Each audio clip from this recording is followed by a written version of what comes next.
అండి. ఈరోజు ఇంకొక కొత్త చిట్కాతో నేను మీ ముందుకు వచ్చేసాను. అదేంటంటే ఈ కాలంలో వయసుతో సంబంధం లేకుండా చాలా మందికి వైట్ హెయిర్స్ అనేది వచ్చేస్తూ ఉంటుంది కదా.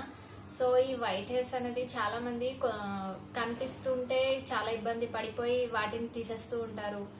పీకేయడం కానివ్వండి, కట్ చేయడం కానివ్వండి, ఇలాంటివి చేస్తూ ఉంటారు కదా. సో ఇలా చేయడం వల్ల వైట్ హెయిర్ మరీ రీగ్రోత్ అవుతూ ఉంటుంది. అది ఎలాగంటే చెప్తాను చూడండి.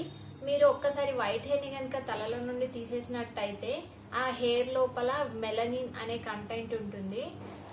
ఆ హెయిర్ లోపల ఉండే సీరం ని మళ్ళీ ఎక్కువగా ఉత్పత్తి చేసేట్టుగా చేస్తుంది. మీరు కనుక వైట్ హెయిర్ ని కనుక తీసేసినట్టయితే ఆ ప్లేస్ లో ఒక్క హెయిర్ ని తీస్తే ఇంకొక 4 హెయిర్స్ వచ్చేలాగా చేస్తుంది. సో ఈ మెలనిన్ అనేది ఎక్కువగా ఉత్పత్తి అవుతుంది. ఈసారి కనుక మీరు వైట్ హెయిర్ ని ఇలా తొలగించుకోవాలి అనుకుంటే హెన్నా కానివ్వండి, మెహందీ పౌడర్ కానివ్వండి, గోరింటాకు రసం కానివ్వండి, ఇలాంటివి హెయిర్ కి అప్లై చేయండి. దానివల్ల మెలనిన్ ఉత్పత్తి అనేది తగ్గిపోయి తొందరగా ఫాస్ట్ గా కెరటిన్స్ అంది మీ జుట్టు నల్లగా మృదువుగా మారుతుంది. ఇంకా జుట్టు కూడా చాలా గ్రోత్ గా బాగా పెరుగుతుంది.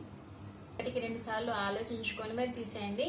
సో ఇలా హెన్నా పౌడర్స్ కానివ్వండి, హెయిర్ ప్యాక్స్ కానివ్వండి వేయడం వల్ల మన హెయిర్ చాలా బాగా గ్రోత్ అవుతుంది. So thanks for watching. Thank you.